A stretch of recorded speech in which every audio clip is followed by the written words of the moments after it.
Welcome to this special session of the Democracy Seminar of the Trans-Regional Center for Democratic Studies at the New School for Social Research. Today, we will discuss the global rise of populism, seeking to more fully understand how populist forms of politics have distinctive histories in the global North and South. The discussion will center around Partha Chatterjee's recent publication, I Am the People, Reflections on Populist Sovereignty Today. Our discussion today continues our examination of populism that we started with a discussion with Nadia Urbinati on her book, Me the People, in a dialogue with a group of Brazilian Democracy Seminar colleagues. It is an honor to have Partha Chatterjee join us today.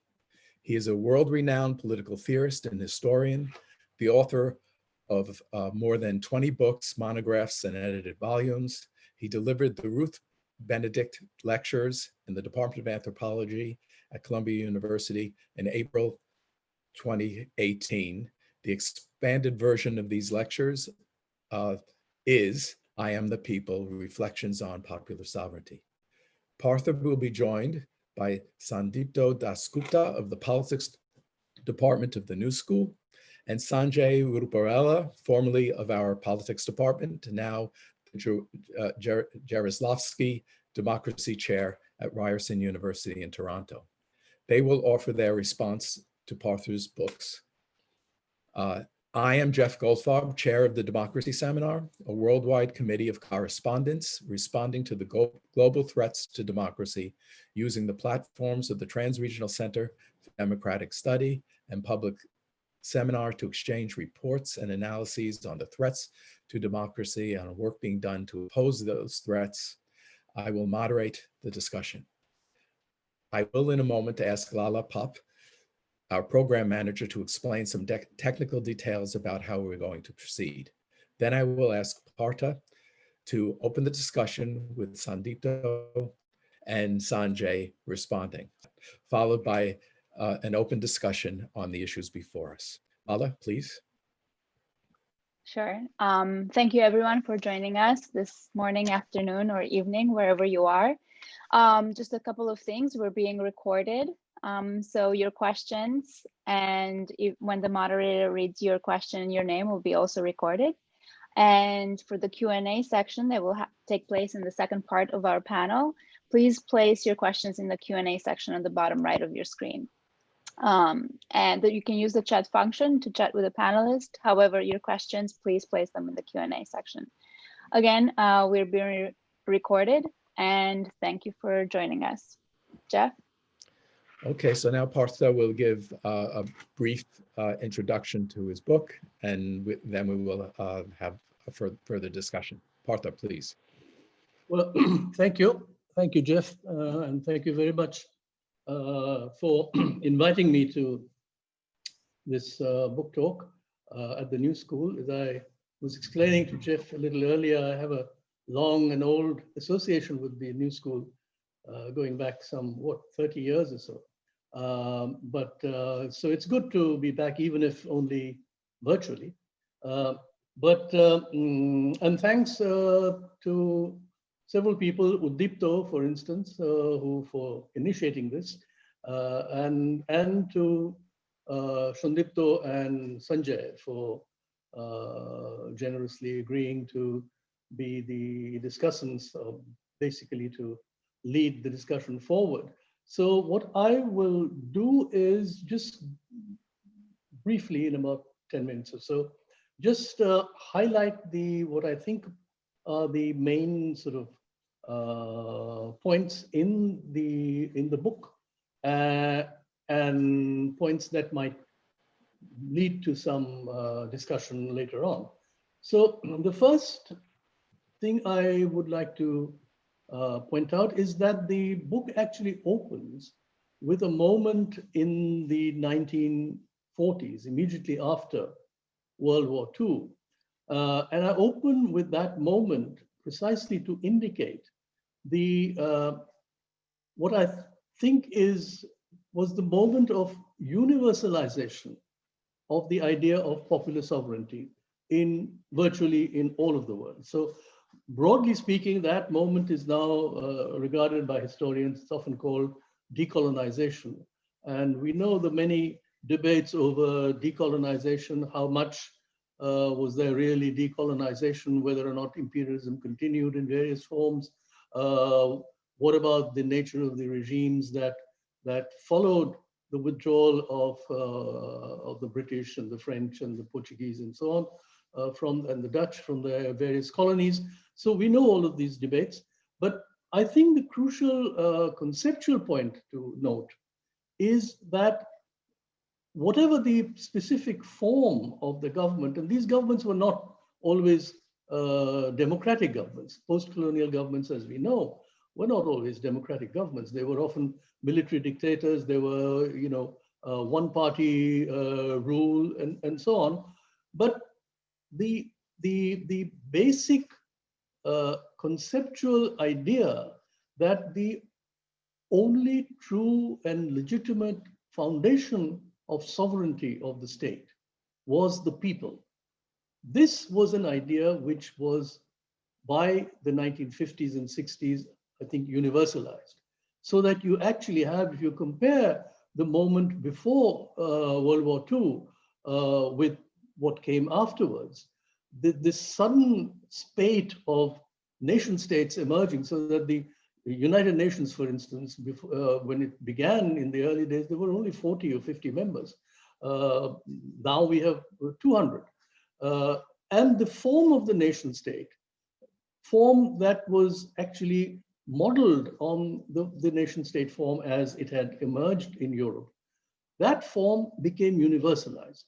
No matter how different you can think of the actual content of those regimes that followed. So that's the first point I wanted to make. The idea that popular sovereignty was now generalized. Second, I make the argument that the welfare state in Europe, as it emerged after the war, was in fact an extension and perhaps a fulfillment of precisely this idea of popular sovereignty and the idea of citizens as having rights. The universal rights that belong to citizens. This, as we all know, was inaugurated in the late 18th century moment of the French Revolution and the American Revolution and so on. And through the 19th century, this became, the rights were expanded. By the 1950s, the idea was that there would be universal guarantees of certain basic and fundamental rights. And these are not just the political right to vote or the economic right to negotiate and have trade unions and so on, but social rights. That is to say, a right to a habitation, a right to housing, that is, a right to a livelihood, a right to access to education, a right to health. All of these were seen to be part of, elements of, the universal rights that citizens had.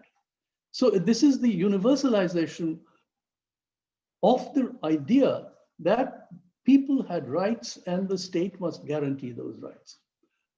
So that's the welfare state moment. And then we know what happens in the West, most of the Western countries, Western Europe and North America, of the withdrawal from the welfare state. The critique of the welfare state is something that was inefficient, that was wasteful, and so on, and perhaps even not necessarily egalitarian. And so you had the neoliberal critique. And the success of the neoliberal critique by the 1980s and 90s was the withdrawal of the state from all of these areas where earlier the state was present. So there is, as I suggest, a tactical withdrawal of the state, and then a resort to what were called extension of benefits only to targeted population that were deemed to require special benefits. So yes, if there were people who were unemployed, they would require assistance. If there were actually specific groups that required specific forms of assistance, including, for instance, what was called the negative tax, right? That's to say subsidies of different kinds, maybe even for things like food or housing and so on, but not as universal rights, but specifically. And so what you get, as I discussed this, is the distinction between rights and interests. And in fact, a creation of a distinction between individuals as citizens, citizens having rights, and individuals as having interests and belonging, therefore, to specific groups with interests, with specific interests. What this does politically is, of course, break up the consolidations of large mass formations, because, in fact, the state operates only in relation to demands of very specific groups, okay, which, as we all know, Foucault famously described as governmentality, right? So those become the new administrative techniques by which society is managed and demands are managed. What this leads to politically, and this is in relation to the question of popular participation, is an enormous apathy towards, just a minute, is an enormous apathy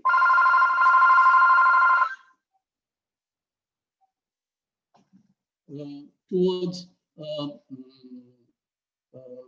political participation, voting, and so on. So this was widely seen in the 1990s and 2000s, because on the one side you had an enormous reliance on experts and on certain disciplines of public policy.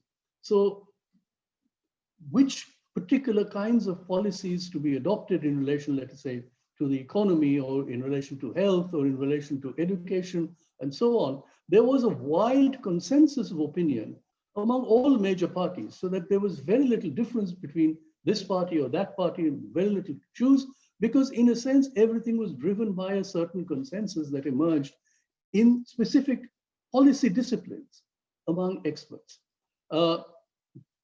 Leading, therefore, to the idea of the people as losing interest in political participation, because in a sense, there was very little to choose. So this apathy is something that is marked in the Western democracies by the early 2000s. I think the crucial watershed was the financial crisis of 2007-8, 8-9, and what it meant in terms of the inequalities that had been produced in this economy, and the sense among people that they needed to make their voices heard. And so you get a whole range of movements, popular movements, often, almost most of the time, in fact, outside the formations of the main political parties. They are often led by completely unknown and new leaders. New leaderships emerge. Some of these movements do not even have recognized leaderships. Okay, and they are, in terms of their policy implications, although very often we classify them as left or right, using categories from an older political landscape, it was often very difficult to distinguish them. In the American case, for instance, you had the Tea Party kind of movement on the left, which, of course, in a sense, was very strongly integrated with the Republican Party afterwards. And then you had the Occupy movements, which was seen as a left movement, which we know sort of frittered, basically didn't lead to any stable formations afterwards. But these are the kinds of things. In Europe, you actually had completely new parties emerging. Parties like the Podemos or the Syriza, Five Star, and so on, which are regarded as left populist parties. And then, of course, you have a whole range of right-wing populist parties. And the crucial thing that emerged was the almost complete dismantling of the older party structures. The major political parties through which liberal democracy was organized in Western Europe after the war, they seem to crumble. So that's the moment that we are now calling the populist moment in the West. So I discussed this on the one side. On the other side, I take up the question of populism in countries like India. I take the Indian example because that's the one I know best. And one of the things I point out is that the conditions in which populism emerged in a country like India was not this. It wasn't like there was a well-formed, well-established tradition of liberal democracy which was dominant. And then you had a kind of move away, a kind of crisis of that liberal democracy. And then you get the populist movement. That's the Western story. In countries like India, liberal democracy, first of all, although India is often advertised as one of the great success stories, but we know liberal democratic institutions were very fragile. And in any case, they were more well-established in terms of practices and institutions among a relatively small urban middle class, what you might call civil society in the urban sectors, and a very large part of the population who actually was citizens formally, had voting rights, participated in elections, but were never considered and included as part of this liberal body of citizens. And so this distinction produced a sense, a kind of political practice that was very different. Although there were political parties and leaders and they followed many of the established practices of Western democracies, the actual political content ended up being very different. This is the form that I consider as, I describe as populist politics with parties and leaders.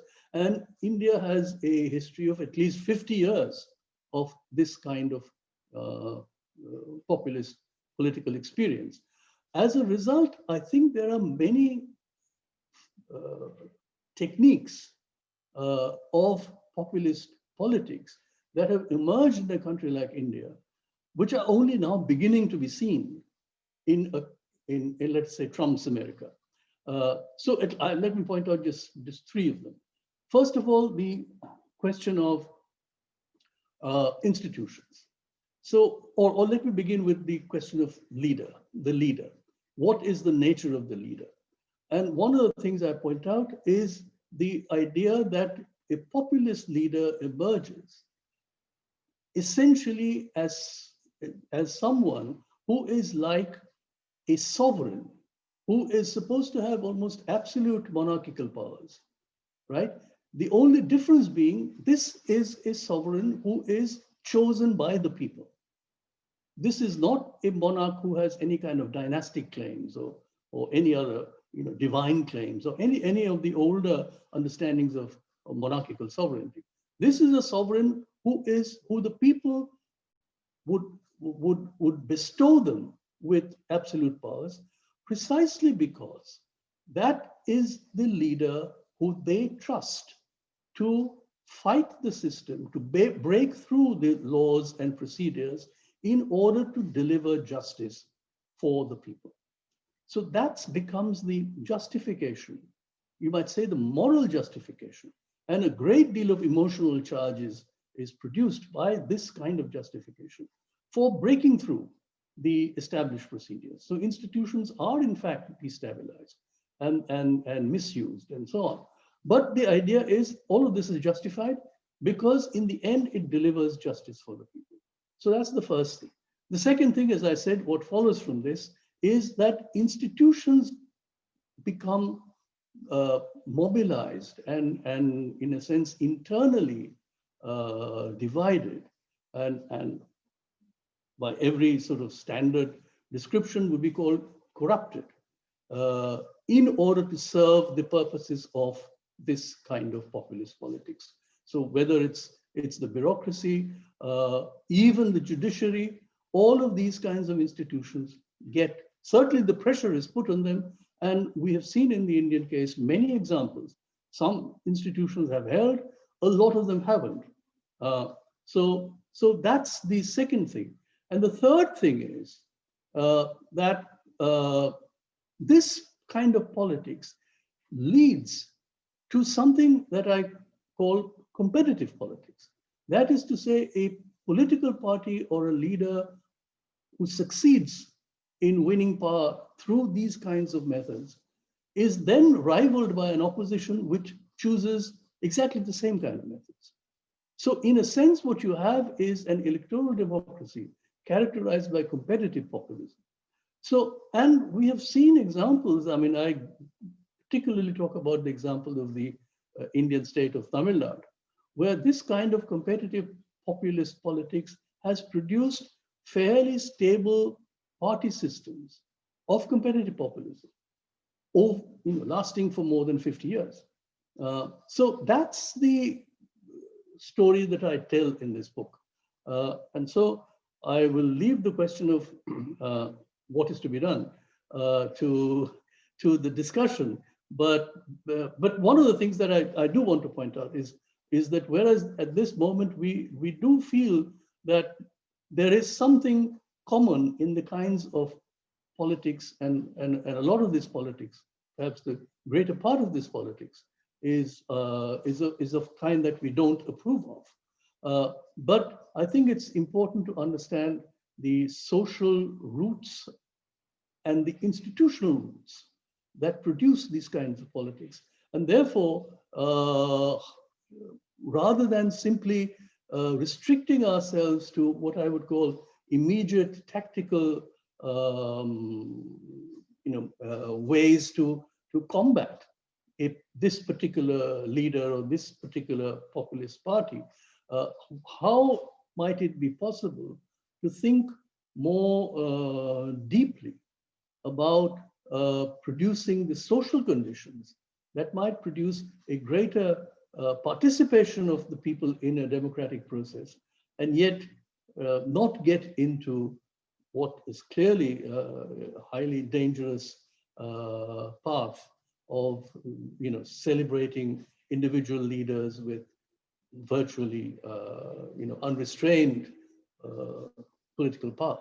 So that's the problem, I think, that we can come back to at the end. So with this, I'll stop and wait for Sandipto and Sanjay to tell me what I've missed, where I've gone wrong, what they think might be new arguments or different arguments. So I eagerly await their comments.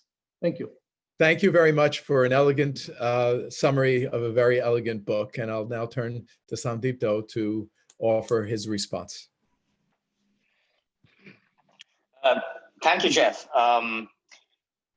This is a pretty extraordinary book in its range, both I think spatial and temporal, and sort of a pretty extraordinary sort of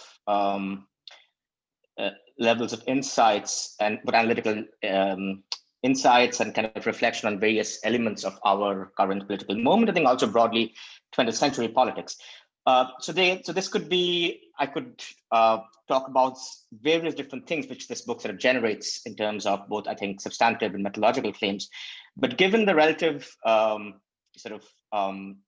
of time, I want to make my comments within sort of 5 minutes, I think, right? I will just limit myself to 3 comments. The first one would be on the way the book, I think, sort of intervenes in the current very sort of the current debate on the question of populism, which is sort of going on around, especially in the United States, Europe, and rest of the world. Second, I want to sort of say a little bit on, or make one comment on how this book, I think, relates to Partha Chatterjee's own body of work, I think, which it sort of is an interesting kind of last chapter, so far last chapter. And lastly, if I have some time, I could want to make a kind of a, I think there's a provocation inherent in the book, but not entirely always spelled out, which I might want to mention, but that if time permitting. So let me start with the first point regarding the current moment of the discussion, which has been sort of going on, especially the last 4 or 5 years, from editorial pages to scholarly work on the question of populism. And I think the dominant version of this, the most prevalent version of this is what we can call as a shortcut, sort of a liberal constitutionalist sort of lament about kind of, the decay of democratic institutions, the danger to liberal democracy across the advanced capitalist world. And I think the way Professor Chatterjee sort of intervenes in this debate is to do a couple of things. One is to kind of not to necessarily say that these concerns of these liberal constitutionalist concerns are misplaced, but to say there is a kind of a limit to the framework to kind of comprehend what exactly is the challenge of the historical moment. And a way I think he wants to respond to that is by doing something pretty interesting, because often one element of this, this lament has been, and you read it in sort of various in various articles and so on, that the United States has become like an African dictatorship. The United States has become like a banana republic in Latin America. And often the sort of the third world, the global south, is brought in as an example of the deficiency or the lack of proper liberal democratic ethos, liberal democratic institutions. And the idea is there's a decline from the high standards of Western liberal democracy to this relatively lower or backward standards of the third world. Professor Chatterjee does something pretty different, and he kind of inverts this on its head and says, actually, rather than thinking of it as a backward or a lack, it has actually provides us some kind of, if you want to use the word avant-garde, version of certain contradictions and challenges to look at liberal democratic tradition, which has developed in some senses in the third world. And in this case, it talks about India, which could provide us a pretty rich vein of analytical resources and sort of theoretical resources to look back into the Western world. Right. And so what does the post-colonial tell us? So if I want to, and there's a lot of different things which is going on, I think I wanted to highlight two main things.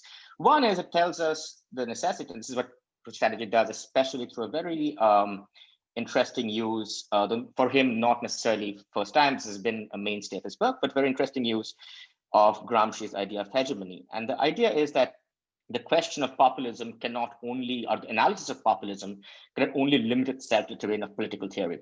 It also requires a social theory, right? And the social theory Chatterjee offers here is the idea of a crisis of hegemony, the crisis of hegemony in Western capitalist world. And I think it's a very interesting analysis because he sort of tracks back this idea of passive revolution hegemony, not just to the neoliberal movement, which sort of exposes contradictions, but to the welfare state movement itself, right? So there are these ways in which capitalist rule, bourgeois rule, creates a hegemony and justifies, legitimizes itself, right, over society.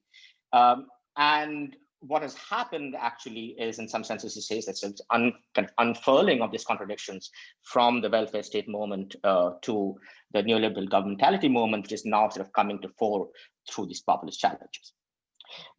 Another way to think about this is to say is that that actually populism is not an excess of popular politics. It's actually a result of a lack of avenues of popular participation in politics, right? Politics actually has excluded the people for far too long, of which now this becomes as a result.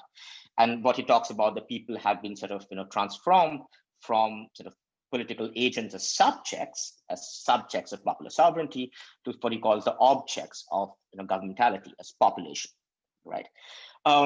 And so what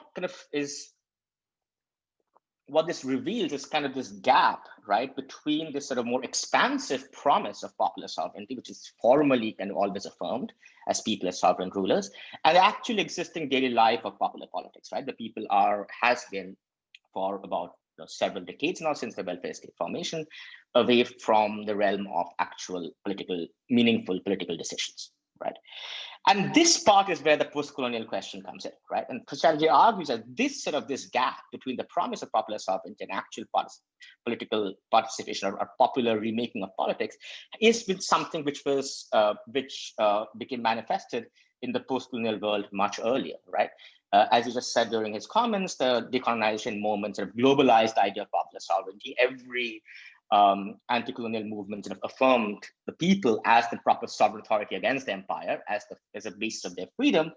But yet, when we have the post-colonial transition, right, the idea of popular sovereignty as kind of a meaningful concept of making and remaking our political life is completely absent. And in its absence, we have this gap between the people as this notional sovereign and people as political agents, right? And it's precisely in this gap that Chatterjee identifies the rise of populism as a form of political participation by, or kind of political claim making, precisely the absence of any kind of avenue of political participation. There's a very interesting line in the book where he says basically denied, and when there's a sovereignty deficit and denied their sovereignty, the subalterns decide to choose their own sovereign, namely this populist leader, right? I wanted to end with one point, how this actually offers a pretty interesting critique to this, what I call a liberal constitutionalist claim, which often says, as Chatterjee sort of uses this interesting sort of shortcut line, that there is the problem with populism is sort of too much Rousseau and too little Mill. Actually, the problem, Professor Chatterjee argues, is actually too little Rousseau, right? That popular sovereignty is not taken seriously enough, actually. And he wants to separate this idea of popular sovereignty and populism, and says that populism is a result of actually not taking this idea of popular democratic participation in politics seriously enough in some senses, right? So in other words, not really too much Rousseau and too little Mill, it's actually too much Mill and too little Rousseau. And that's sort of kind of the argument I think he brings back from the post-colony. And I think there is a kind of a provocative suggestion, though it doesn't really spell it out there, by this sort of this bringing in the social theory, I think is what is basically saying is that you cannot think of populism only in this tactical kind of, cultural, ethical sense of, loss of certain public consciousness. It's really about, you cannot, to use the Frankfurt School line, you cannot talk about populism unless you're willing also to talk about capitalism and its own sort of crisis of hegemony, which it's facing, especially in the advanced capitalist world. Right, and that's the way the post-colony sort of speaks back to the metropole. The second point I wanted to talk about very briefly is about Professor Chatterjee's own earlier work, and he kind of sort of, I think, signals this in the book itself. In the beginning of the afterword, he basically says that after he first presented this as a lecture at Columbia, certain audience members came up to him and said they were shocked to hear that he's so pessimistic about popular politics, and they said from him they didn't expect this. And I think this was, for me, was interesting to think about why don't we expect Professor Chatterjee to be pessimistic about popular politics?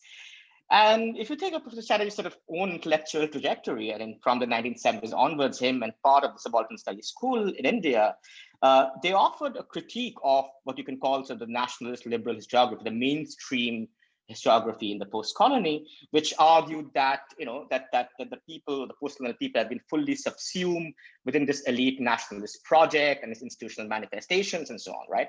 And the sort of the goal of the contribution of the early subaltern school, of this Chatterjee was part, was to basically question that narrative and point out the inability of the post-colonial elite to fully subsume the people within its sort of elite institutional project, show its fractures. Professor Chatterjee sort of shifted the focus, analytical focus, to say that the popular domain of politics is in some senses autonomous from and had this own sort of dynamics, which was never fully subsumed in this sort of institutional civil society constitutional domain of elite politics, right? And I think this shift all led to a certain misrecognition, I think, especially in the 90s and early 2000s, right? That there's also a claim, and I think this is the latest subaltern studies work, maybe sort of not Professor Chatterjee's own work, I think other works kind of suggested that not only is that domain worthy of our study, but that is where the hopes of some kind of a radical, progressive political alternative lie. That the hopes of radical political alternatives sort of lie in the domain of kind of unstructured, unmediated, extra-legal popular politics, right? And that is to be therefore celebrated. That is to be where we as radical scholars should look at for our hope, right? I think it's also kind of suggestive of the broader sort of social climate of the 90s and 2000s, where sort of, there was this the end of history moment, this broad consensus about elite politics that, people who want to sort of find a critical resource for that could only hope it in these sort of spontaneous insurrectionary energy of the masses as such, right? Without any hope of any kind of large organized sort of counter-hegemonic forces. And I think in this work, Professor Chatterjee actually helpfully clarifies that was not, and I also, I think, agree with the reading, that was not actually the original suggestions of his work. I think in the last bit of the book, there's a very interesting critique of the idea of left populism, this idea that, that the left should also sort of compete with the right to wear this costume of the people or mantle of the people, right? As some kind of electoral strategy, as a political tactics. And what Professor Chatterjee says, that when the left looks or leans heavily on populism, that's actually a sign of its weakness rather than a sign of its opportunity, right? It's the weakness of any kind of organized, cohesive, counter-hegemonic social force, which the left could provide to challenge the conditions which provide populism. In other words, like the task is not to reclaim populism, but to overcome the conditions which give rise to populism, right? And if the left is ever able to produce a kind of a different alternative social and political imaginary, it cannot do it through the language of populism, because populism is a sign of the weakness of any kind of progressive political hope, right? And I think there we can talk more about, I think, the kinds of institutional or organizational form of left politics, what he calls sort of, the kind of the social basis, which we might talk about, and which I found to be particularly fascinating. I will end with sort of one, just in 2 lines, and just as a proper session. This also, to me, seemed to be a sort of a shadow over the whole book, where but it's never directly engaged is the question, I think, of empire. And in a way, Professor Chatterjee argues he wants to bring back the periphery to talk to the metropole, right? And and he often talks about the crisis of legitimacy or the crisis of hegemony in the metropole, in terms of it also being a post-imperial moment in the metropole in certain cases, right? And especially in the United States. And I was thinking there are several resources in the book, and I don't want to take too much time anymore, maybe we can talk about in the discussion, which sort of can add up to the way of thinking about the populist movement within as a kind of the crisis of hegemony, not just of the domestic capitalist class within the country, but as a global capitalist class in managing sort of or the hegemony of the empire, the US empire as such, right? And I think there is some interesting resources to think about that as populism, not just as, or think about empire as the proper framework, maybe, to think about this broader question for strategy puts front and center of the crisis of hegemony and crisis of legitimacy. Thank you.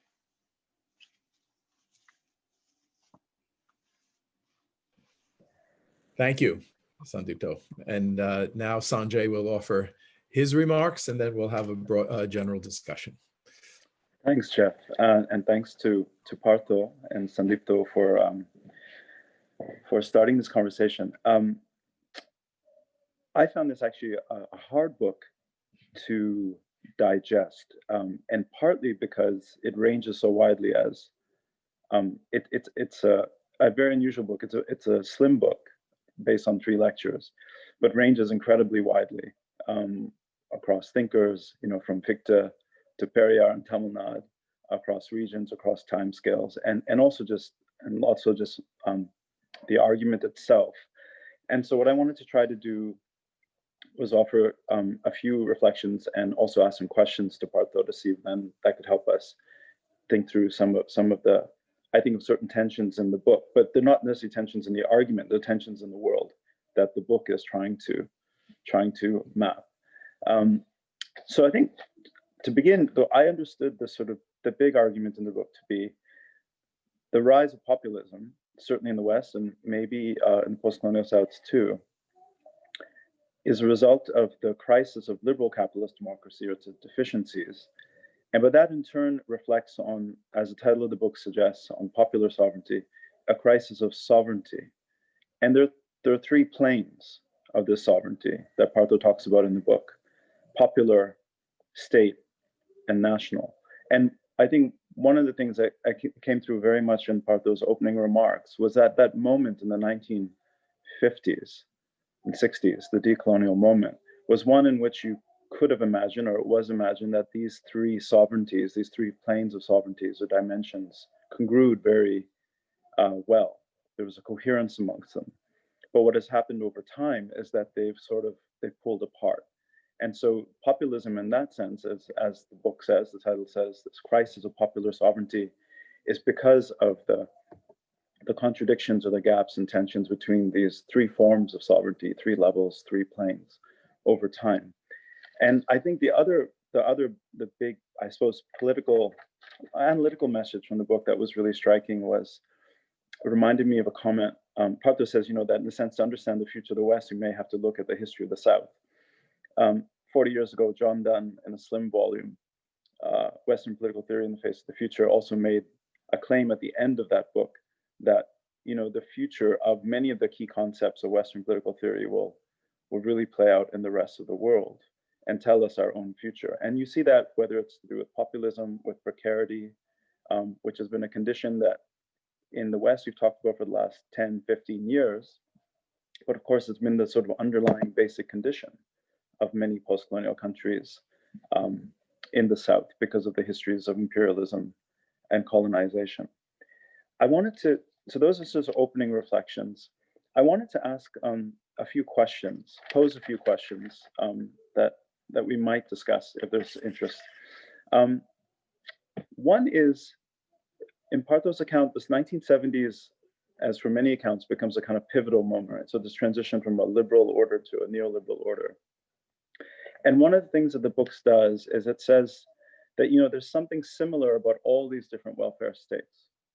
And you might make the argument even similar about all the populisms we see today. And I wanted to push a little bit back against that and just raise it as a question, is that, the contrast we have in a lot of our scholarship between a liberal welfare state of the Anglo-Saxon world, which is about targeting and residualism and a stigma associated with entitlements, versus a conservative regime in continental Europe, in which you have sort of graded stratification. Germany is a sort of archetype of this, to a social democratic one. I mean, all of these welfare states have encountered great difficulties since the 1980s, but the difficulties they range in severity, as we know. They're most acute in the liberal welfare states of the Anglo-Saxon world, of Britain and its settler colonies. And you see that actually playing out, taking some exceptions in New Zealand and Australia, in the pandemic right now. I don't think it's by accident that, in Britain and the United States, you sort of see it combating with this. So I was just wondering whether those distinctions, but the different types of welfare states still matter and are making us understand this crisis. Because the level and scope of decommodification and also social rights was quite different in these states in the post-war order, and remains so, I think, even today. And so that's sort of a question to Partha. Second point is, what caused the decline of consent in this North Atlantic world, the crisis of hegemony, as Partha describes it. The book makes the argument that there's sort of an internal contradiction in these welfare states, as Partha says, between citizens who have rights and citizens who are then understood in the frame or the lens of policy as members of groups that have interests and therefore must be catered to through the policy sciences and technocrats and so on. And that's one account, and I can see the appeal of it, but I wondered what Partha thought about this sort of larger conversation we've had for quite some time. But well, if you think about the crisis of the welfare states in the 70s and how it transitions into the neoliberal order of the 80s, there are various causes and drivers and mechanisms that people talk about. I'll just mention a few. Declining profitability in a capitalist system and declining productivity while costs are going up in terms of the welfare state. The neoclassical or neoliberal counter-revolution, so really focusing there on the question of ideas, that this was a war of ideas in the 1970s, that the neoliberal right won. You see this very much in the work of Mark Blythe, for instance. The re-entry of China into the geopolitical order, and how that was facilitated by material and technological changes in communications technology and transportation infrastructure. So I was wondering to what extent some of these more, as Partha says in the work, he's referring to Foucault and Gramsci, particularly in Foucault's case, about the importance of contingent particular causes, whether some of these other causes and mechanisms might also have been really instrumental in thinking about how that welfare order of embedded liberalism shifted in the neoliberal era or not. Because I think there's something at stake in how we account for the change. If it's something that's an internal contradiction, then in a sense it's going to play out.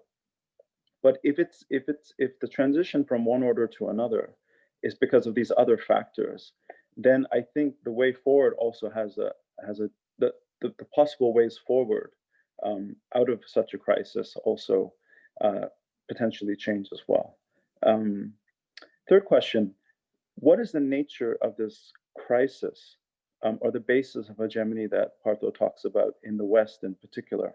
I was very struck by his argument that it's a social pact based on these material entitlements after the interwar period, right? But this is what democracies in the West owed their citizens because of the sacrifices they made.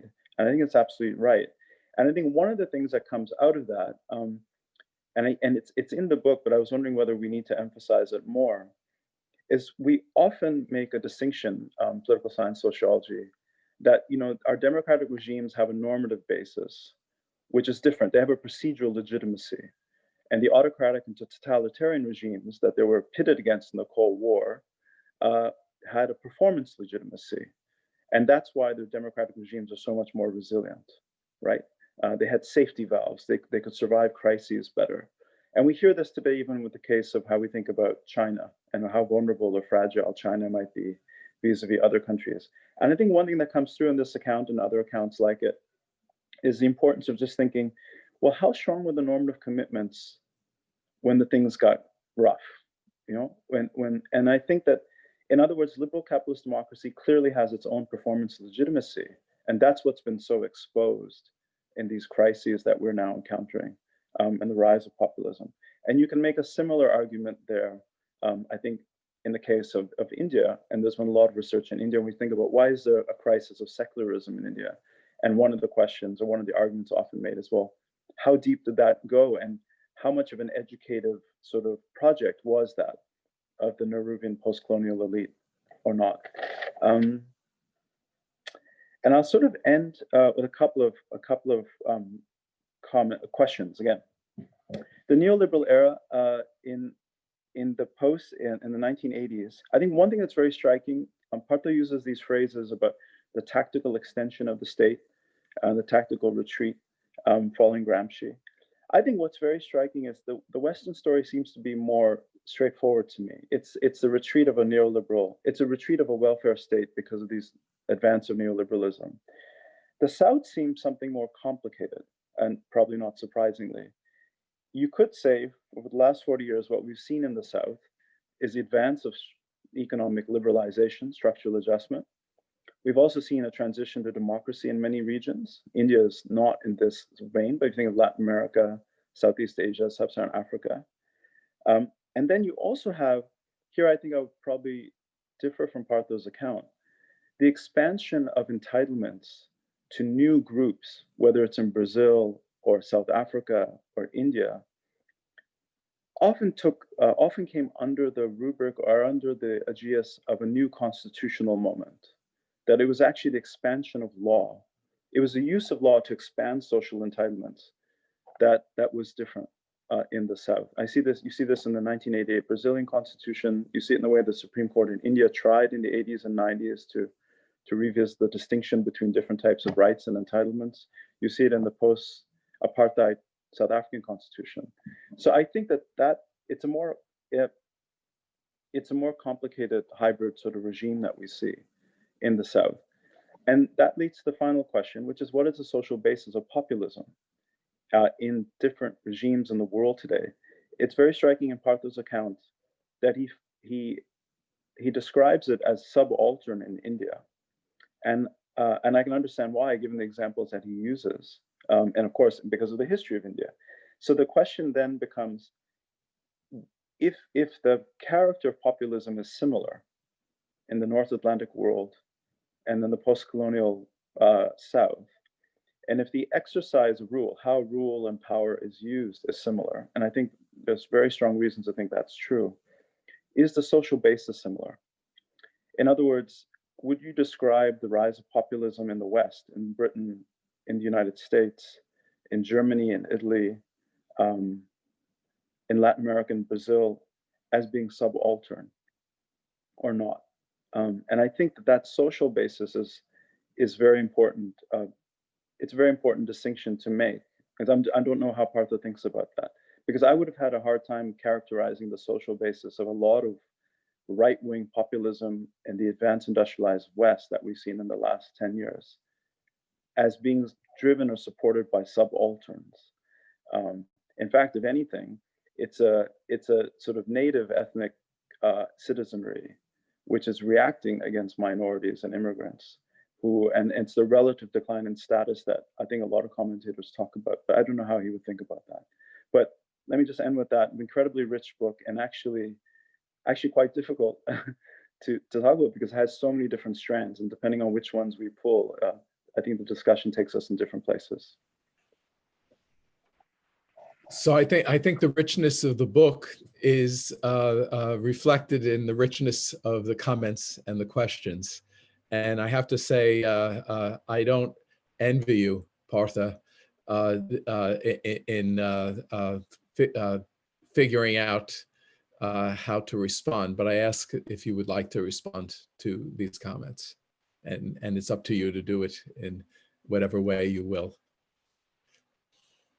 Sure. Thank you, Sandipto and Sanjay, for, yes, these very engaging and rich and generous comments. So let me respond to just a few of them. One, in relation to Sandipto's remarks, I think Sandipto is exactly right in characterizing what I raised in the early, the first lecture, in particular, the moment of what's often called the moment of decolonization after World War II. And from there, the history of liberal democracy as it's proceeded, I think he's exactly right in saying that what liberal democracy has achieved has been achieved by, in a sense, excluding the people. That all of the institutions of liberal democracy in that era of you might say, their high performance, right? Whereas on the one hand, you did have mass trade unions, mass political parties, right? Which all signify some kind of participation. And yet, fundamentally, even in the way in which the welfare state was conceived, its institutions were conceived, right? And the entire role of the apparatuses of knowledge were conceived, which was absolutely crucial in terms of understanding planning. For instance, I give the whole example of how, for instance, the state had to face this question, let us say in the health service, right? Although health service is universal, everybody has free access to the health service. And yet the state had to decide on how to grade the salaries, right? The remunerations of different groups of professionals associated in the health service. And so you had to have the argument that the surgeon must be paid far more than a nurse, for instance. And this raises the whole connection with the question of, I didn't raise this, but in a sense, the whole question of connecting performance to a notion of merit, and a merit as essentially authorized and certified through institutions of essentially academic institutions or professional institutions, right? And so the connection that you see later on of inequality, in a sense, entire, you might say, classes forming of privileged class essentially based their privilege on higher education. And the lower groups, even though formally speaking, everyone has access, and yet one knows that they have a far more difficult time accessing higher education. And higher education, in a sense, became a marker of merit. So all of this is essentially to say that the response of populism was, in fact, to demand a certain role of the people. Just to quote Foucault. I think I do quote him on this particular point. Foucault's whole argument about this kind of governmental action was to describe it as turning people into populations. You have population groups, each of which are characterized by certain kinds of social characteristics, right? What do they need? What do they want? How much income do they have?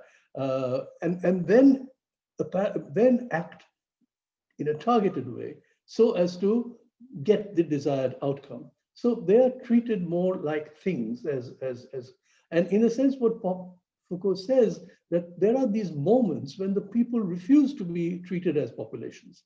And in a sense, what I'm suggesting is that a very major kind of, you might say, affective base for populist movements and the identification with leaders is this resistance to being treated as populations. So that's one of the interesting points that I think Sandipto raised, and I fully endorse that. The other one, which is his final point about empire and the crisis of global capitalism, is once again right, but this is a point on which I cannot claim to have any new insights, because this is not one, I don't necessarily entirely understand it and understand the dynamics, as it were, and therefore, and a great deal of it, I would suggest, is still completely unknown. For instance, this whole elephant in the capitalist room today, which is China, what does it really mean as a capitalist power? It is undoubtedly a capitalist power, and yet it's a different kind of capitalism. Its entire relationship to state and society is different. It's not formulated in the way in which capitalism has been historically evolved in the West. So what does it produce? I have no answers. So that's a question I have to leave open. On Sanjay's arguments, so in the 1950s, you're quite right to say that what I call the people nation and the nation state, those two things were kind of said to be, or assumed to have been fused. But as is clear, those two histories don't actually move in step. They are often very different. And this is what produces a crisis of the nation state. So there are so many instances in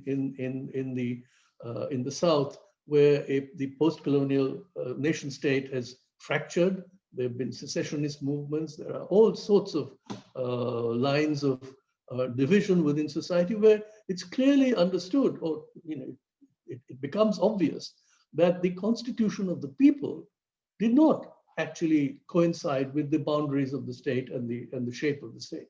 So that is a distinction which I draw and which I think is particularly important to pursue in terms of understanding how the state form in these post-colonial countries will proceed. So the move to so one of the things that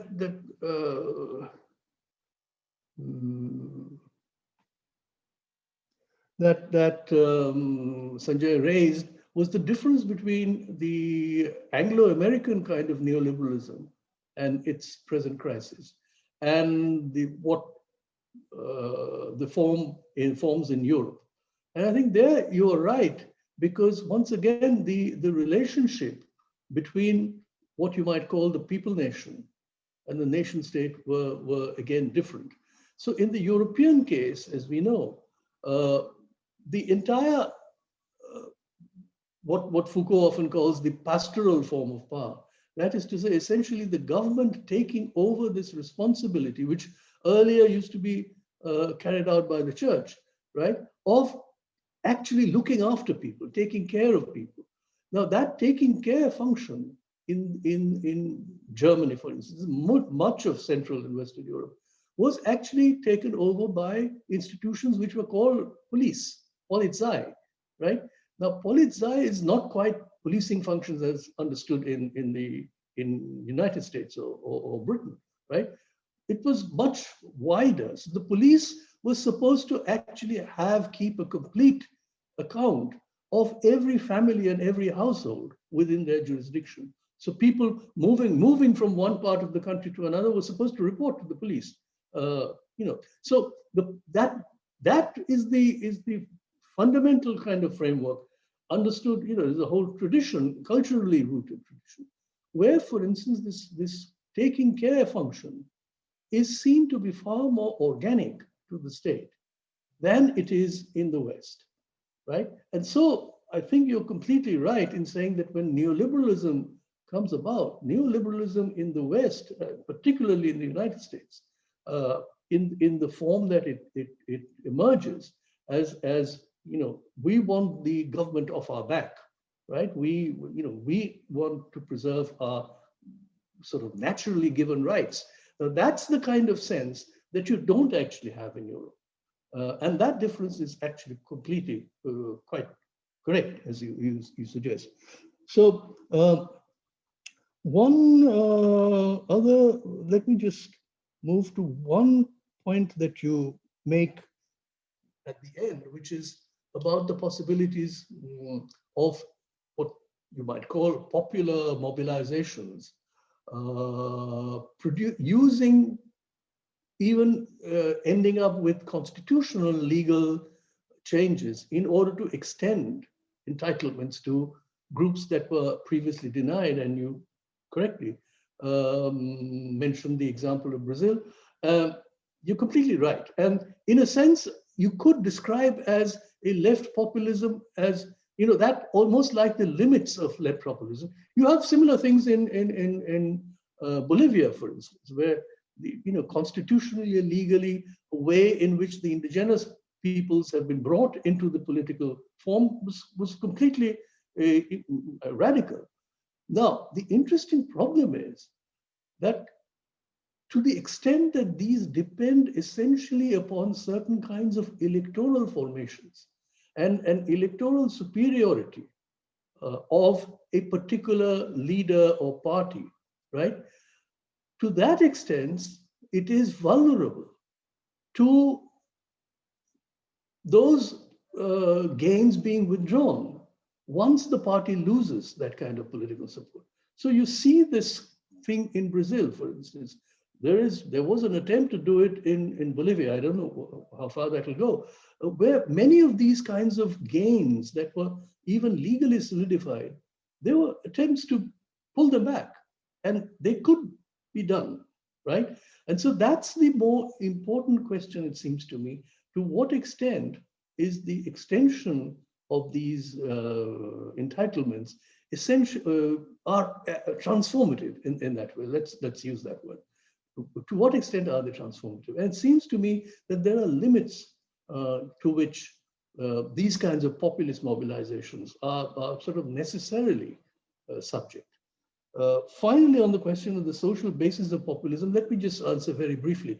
I don't think that's a question one can answer, because populism does not have any specific social base. It varies from one place to another, because it is precisely, and this is where I would defer to Laclau's formulation, it depends upon what kind of rhetorical and other operations can be made to bring together, to produce this sense of equivalence between very heterogeneous groups, right? And so, as you rightly pointed out, there are many, many places where you will find very strange combinations of sometimes very privileged groups aligning with very marginal groups, and yet all feeling they are somehow united within a certain formation, a certain popular formation that could be produced through other kinds of social bonds, such as it could be language, it could be religion, it could be many other things, but it could be simply an effective way of pitching the discontent of various groups as caused by a specific identifiable enemy. And once that enemy is identified and people are persuaded that that's the reason why we are oppressed, then the populism rhetoric works. It may work for some time, it may work for a longer time, but that's essentially the mechanism through which populism brings about these consolidations. So I don't think there is any specific social base that one can look for when one looks at populist movements. Okay, I'm open to general questions now. Okay, so I'll bring some general questions forward.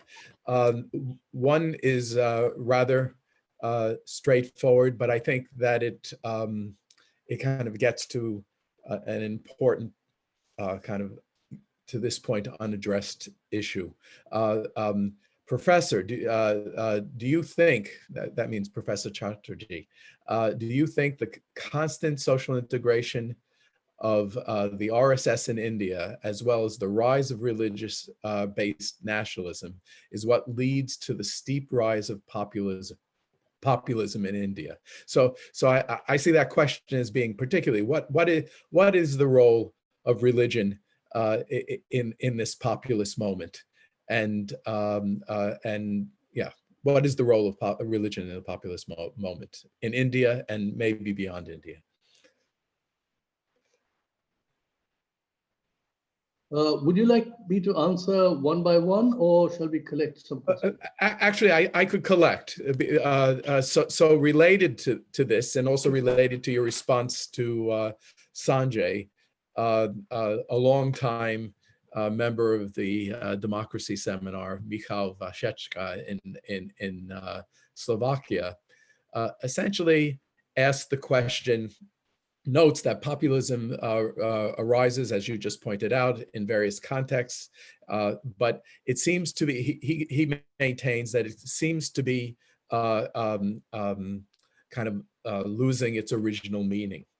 And he notes that to begin with, there were two antagonistic groups in society: the pure people and the corrupt elite.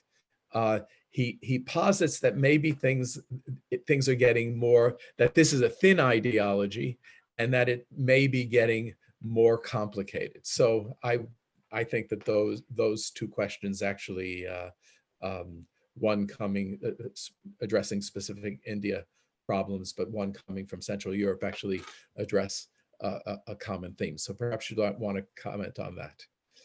Okay, sure. You see, on the question of the relation between religion and populism, and I think very often the question is prompted by what's been going on in India in recent times, right? I think one needs to be careful once more.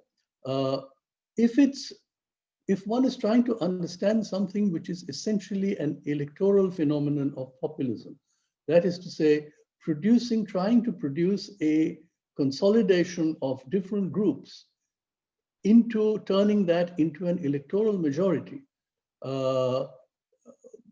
in order to come to power or in order to stay in power, then whether it's religion or language or ethnicity or very, very other kinds of, the sense of being poor rather than wealthy, the sense of being marginalized rather than being, occupying privileged positions. All of those things could work. And again, it's a question of what kind of rhetorical use. Rhetorical, let us also emphasize, this is something we haven't talked about very much, that it's not necessarily only sort of textual discourse through the written word, that's to say through print and the press and books and so on. This is not like the culture that Habermas talks about in the public domain in 18th or 19th century Europe. A huge amount of populist communication is actually carried out through non-textual means. That is to say, visual media, theater, cinema, television, and now, of course, the range of things that are available on social media. All of these things are contribute to producing this rhetorical effect. So it's a question of how this is managed. Religion could well play a part there. But what is distinct about the Hindu right-wing, Hindu nationalist project in India today is that there is a project which is more deep-rooted, transformative, that the Hindutva project actually represents. That is a hegemonic project of a certain kind. It wants to actually change the, you might say, the very constitution of the republic into something that is a Hindu state, a permanent dominance of the Hindu, not just the religion. In a sense, it's very interesting that the original propagator of this ideology is probably the most effective and might, in some ways, brilliant formulation of this, which was in Savarkar.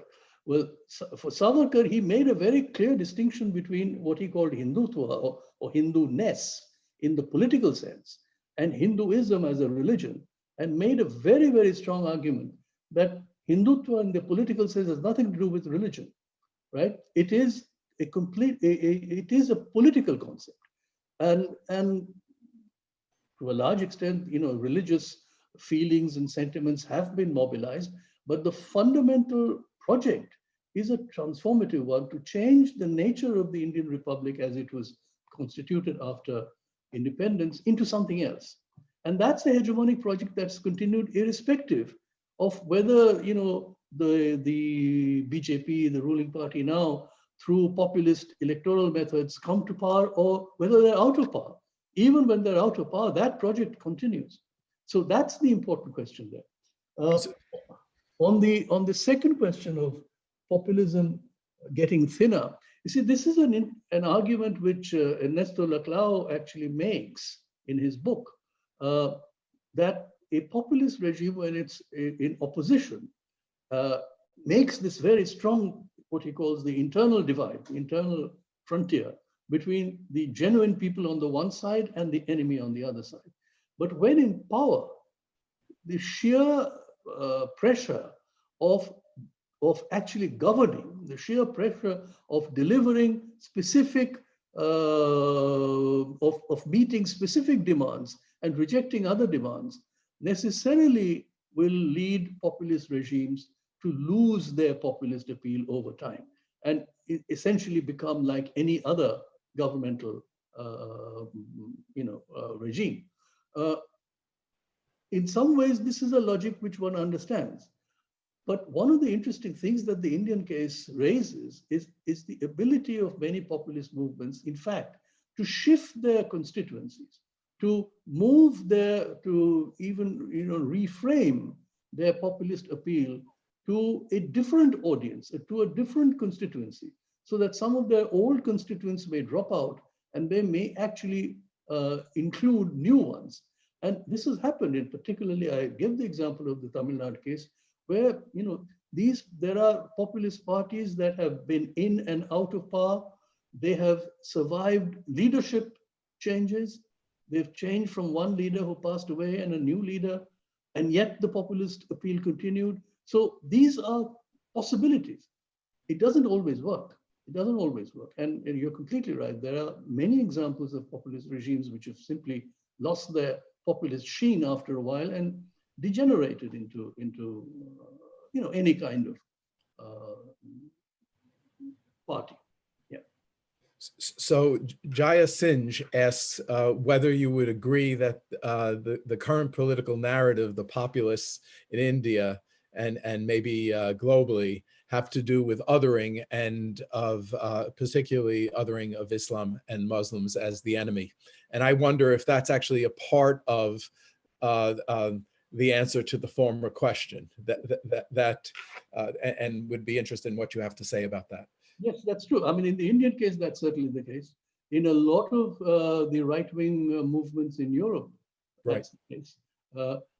There are specific contingent reasons for this. In the European case, of course, it has to do with the composition of the new immigrants that have moved into many of the European countries, like North Africans in France, for instance, or the Turks in Germany, for instance. And so that raises a certain kind of the anti-immigrant sentiment is then directed specifically towards this group as the source of all our troubles. In the Indian case, as we know, first of all, of course, there is a longer history from the partition of the country onwards. But then the Hindu right-wing or the Hindu nationalist narrative actually traces back the oppression of the Hindus several centuries back to 700 years of Muslim rule and the tyranny and so on and so forth, and in a sense to undo that history. That's also, that adds to the emotional charge of the marginalization of the Muslim.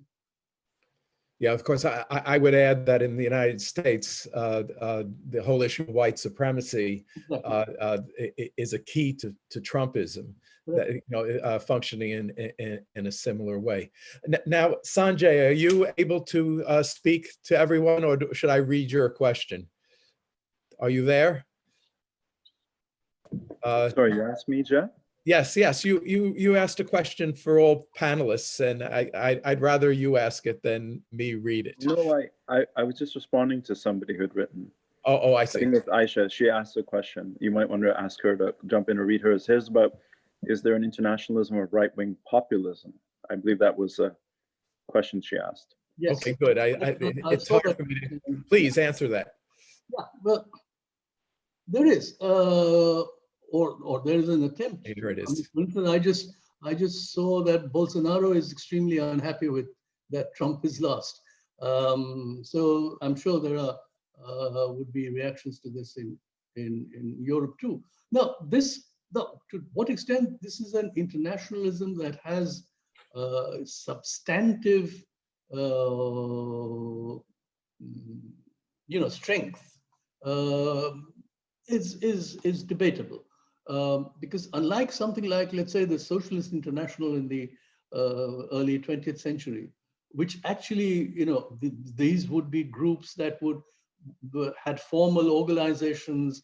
They had regular conferences, standing organized bodies, which not just propaganda but also material support from one member organization to another.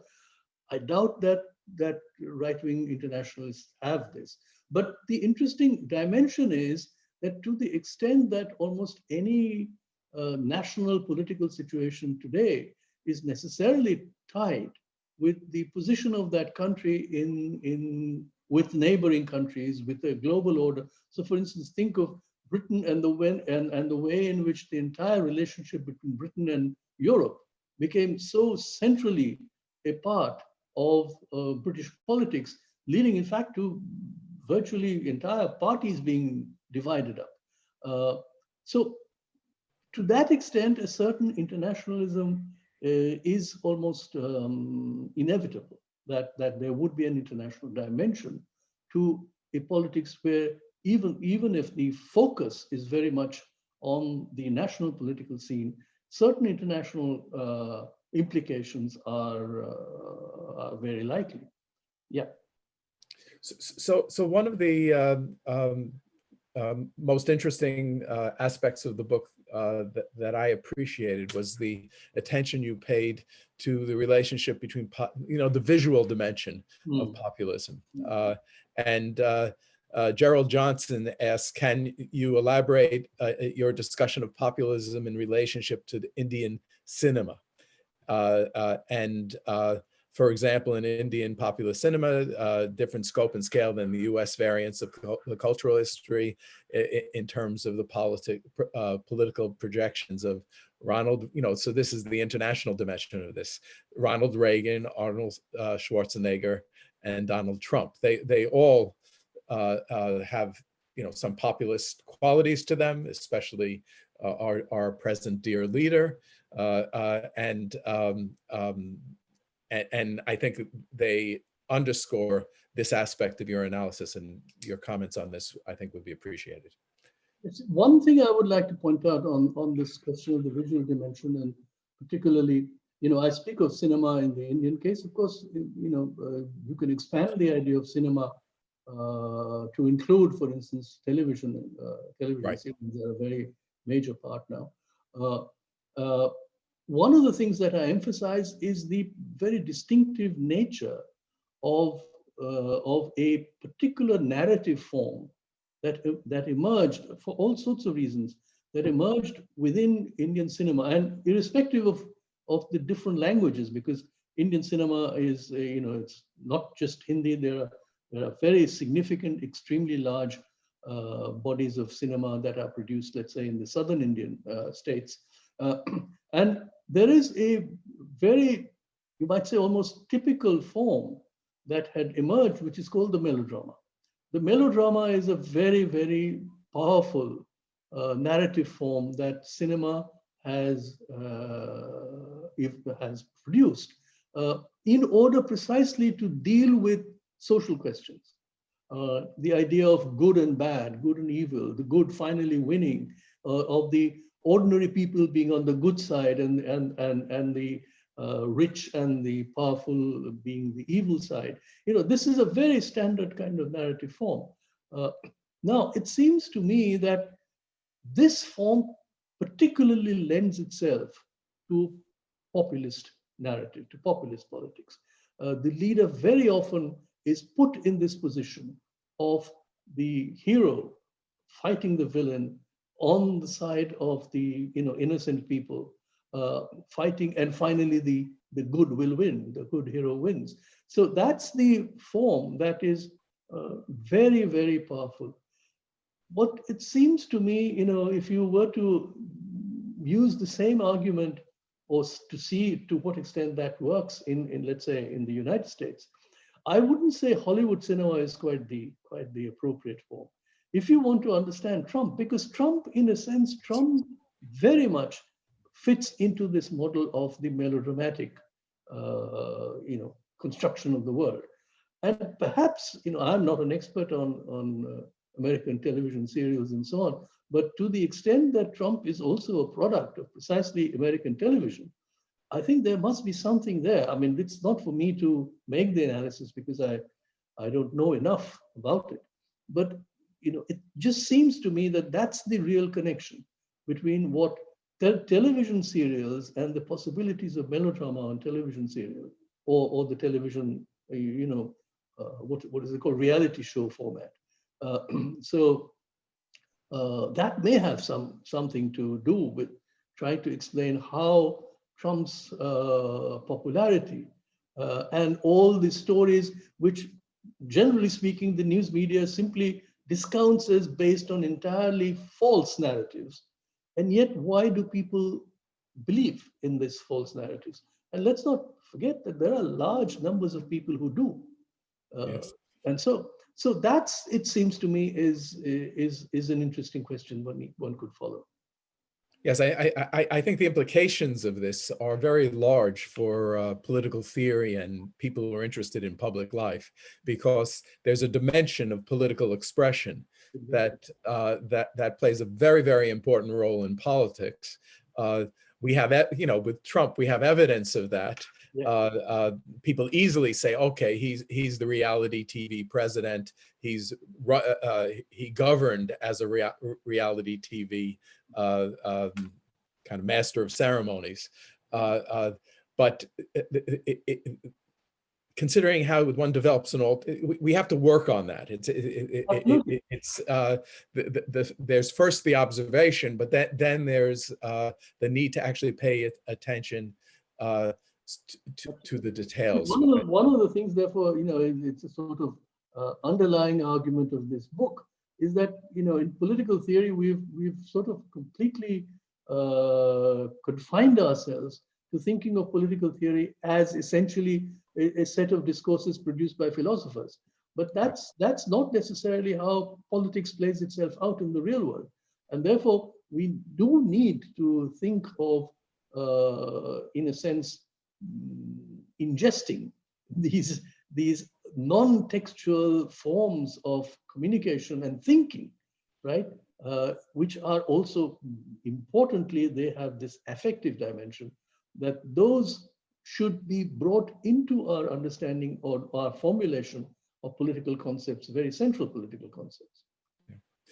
So there's someone named Yanis, and I have no idea, I'm going to totally butcher the name, Siligakis.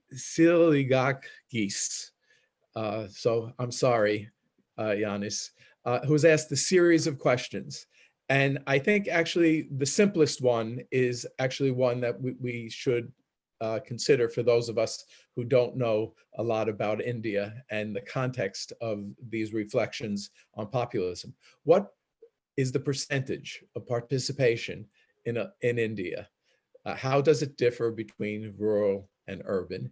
And what does this have to say about the problems of populism? Now, the reason why this question really interests me is because it strikes me that both in the West and in the post-colonial world, the inclusion of people who previously were, if not excluded, not regarded, is a key to the populist moment. And Trump's, the large vote that Trump got in the recent elections is kind of a manifestation of that people who were excluded are now participating. I wonder, how does this play into the problems of and the promises of populism in India? See, it's a very interesting one, and this is a contrast that was even sort of 10, 15 years ago was particularly in the days of electoral apathy in the West, sort of 2000. This was a finding that was very much talked about at one time. People like Alfred Stepan and Juan Linz and so on, they did talk about this particular contrast, which is that in the Indian case, it is the urban middle class which votes much less. It's the rural populations which consistently vote higher, almost everywhere in the country and almost every election. It's the rural population which votes very high. In fact, there are particularly crucial and competitive elections, you would get rural voting going up to 85% of the population, right? Of the electorate. And the urban middle class, in fact, there were, until recently, once again, the urban middle class was very largely apathetic. They came to that point where urban middle class populations it would be difficult to get them out to vote. And so that's the difference. And the difference is, I think, it's just because this is the change, which I've called the sort of the tactical extension of the state, that for large parts of the people in countries like India, the presence of the state, the kinds of benefits or services that the state offers is actually crucially important. And it's important almost to the level of continuing daily survival. You know, it's as deep as that. And so they have a stake. People have a stake in who they elect. And they often use it as a particular, as an instrument that is available to them in order to choose people who they think will be more beneficial to them. Okay, so we're coming up towards the end of our discussion, and I can't actually field every question that has been posed, but I think I'll ask one more, which relates to a discussion we've had in our seminar in the past. Now I'm forgetting someone's name. A Columbia colleague of yours who wrote a book with a very similar title called Nadia Urbinati. So Nadia Urbinati gave a talk to our seminar a few weeks ago, and this question from London, Ajit Pal, seems to me to be a good concluding one for you to respond to and for all the panelists to make their final statements. Democracies seem to have a natural instability towards populism. Can you comment how democratic systems can be reformed where populism based on the meaning of the other can be self-corrected? So it seems to me that there are two dimensions to that. One is, do you agree with Nadia that populism is a component part and it, is built into democracy, to be expected in democratic systems? And then I think this goes to the question of the conclusion of your book. Is there, what do you think a strategy might be to diminish its demeaning and enervating aspects? So there are several, actually, it's not a simple question. No, it's not. It's great. It's simply formulated, but it's a complex question. So one of the things there is the idea that there could be acceptable and unacceptable aspects of populism, and so that itself is a difficult question to sort out, because you see, that would assume that you have to have you can find a way between, which would say that yes, you would need a leader with sort of almost absolute powers, absolute monarchical powers on the one hand, in whom people will repose their faith, because otherwise, how do you get something that's populism? And yet you can still restrain that leader from doing things that you think is unacceptable. Now, how do you do that? So there is once again a question of the relationship between institutions and popular participation. And this is not a new question. If you go back to the American Constitution, yes, that is a central question: how to restrain the people. It is going back to Aristotle. You would get the same kind of argument. So it is something that is deeply inherent in liberal democratic thinking, as Sandipto pointed out initially, that in a sense, liberal democracy has to survive by keeping the people out to a considerable extent, right?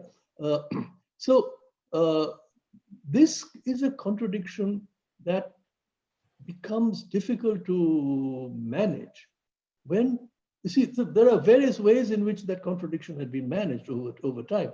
The most recent being, so there was the welfare state one, which was tried to claim, we include everybody into the domain of this. So this is a state for everybody because we give benefits and services to everybody. That failed. That didn't work. There was the whole neoliberal critique. In the neoliberal form, there was the idea, well, we don't, take the state out, leave it to the market. Market will resolve this. That doesn't work.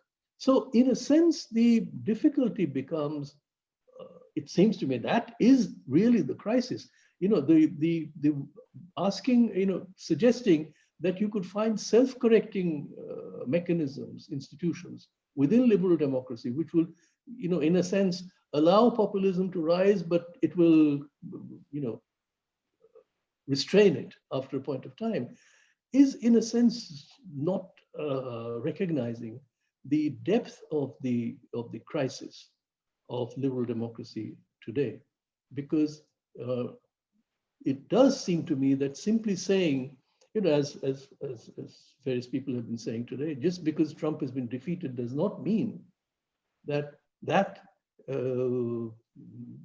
tendency in politics, in American politics, will go away. It wouldn't.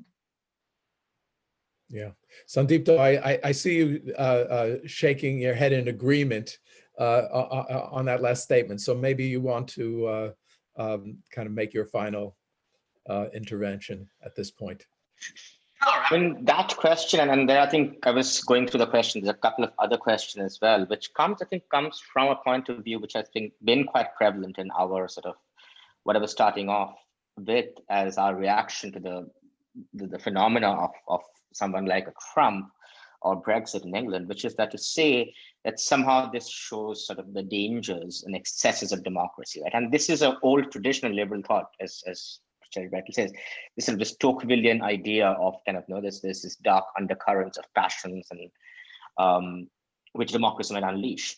I think I think part of the value of Partha Chatterjee's book, which I also completely agree with this broader point, which is that I think it's not too much democracy, which populism should, but too little democracy, which has led up to this. So if you think of democracy, not just in sort of electoral, I think there's another thing, which is, we think of it purely often in sort of electoral senses, defeating one person, of tactics, of rhetoric.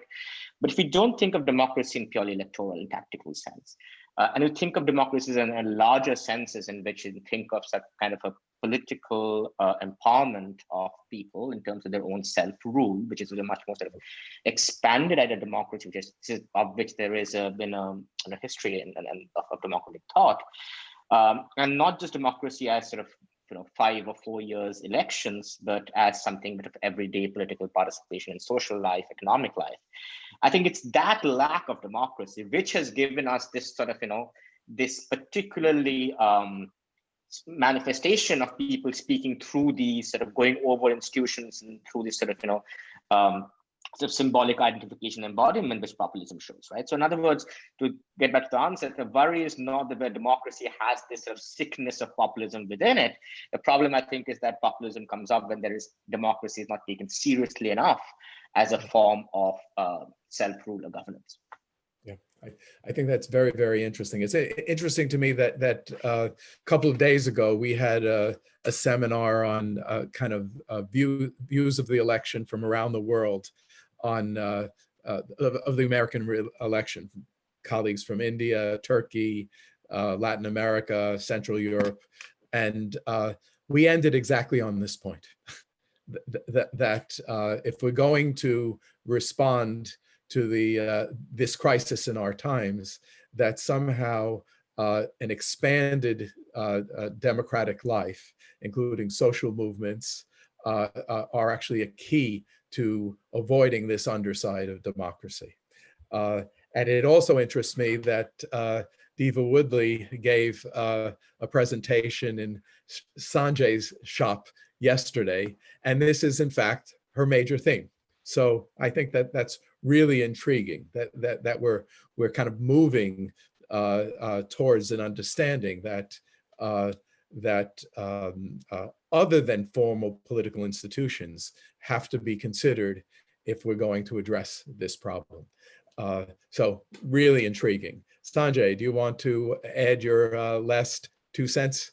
Sure. I think just to pick up where Sandipto and Partha were talking, this question, is populism inherent in liberal democracy? I think it is. And I think what we see is whether it's from path dependence or just the fact that original institutional designs over time do not map on well to changes in political economy or political sociology of different democracies. You get ossification and stasis.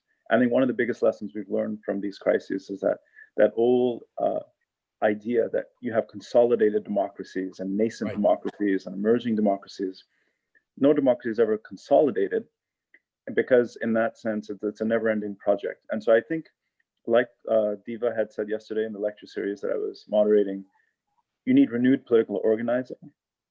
But I also think you need renewed institutional experimentation. I think one of the things that's so striking, and the Electoral College is the most vivid, obvious example of this, that it's our institutions that can trap us. And so constitutional reform, institutional experimentation is really important. And I think that's something that a lot of people who study democratic innovation, whether it's in participation, deliberation, accountability, I think that's an important area to continue to work in. And I think that, I think that's, and whether that can tame capitalist inequalities, which also have an inherent tendency to grow or not, is another matter. But there's so much interesting work that has to be in that field, both theoretically and practically. And I think this moment right now is opportune for that kind of thinking, and in a strange way, because of the current crisis we're in. We didn't get a chance to hear Partha on that, about how he thought about that, but maybe that's another seminar. But whether this current crisis might generate new ideas, new practices, new institutional forms. But thank you for Sanjay properly kind of laid out the platter for you, Partha, to make any final comment you would like to make? Well, I have no final comments on the discussion. It was extremely interesting. Various questions were raised. Some of those questions actually require much greater time and I cannot pretend that I have fully worked out answers to many of those questions. I don't. And so, but thank you for the discussion, and clearly maybe others will continue to pursue many of these things in their articles and books and so on, which will get written in the next few months and years. And so thank you very much. And thank you for inviting me and organizing this event, Jeff in particular. Thank you for agreeing to join us. Thank you, Sandipto and Sanjay. Thank you. And thanks to everyone in the audience for taking part and having the patience to listen to us. And indeed, the project of the Democracy Seminar is to further explore these issues, and we will. And I invite the speakers today and all the participants to be in touch with us as we take the next steps in trying to respond sensibly to and creatively to the crises in our times. So thanks again. It's a wrap.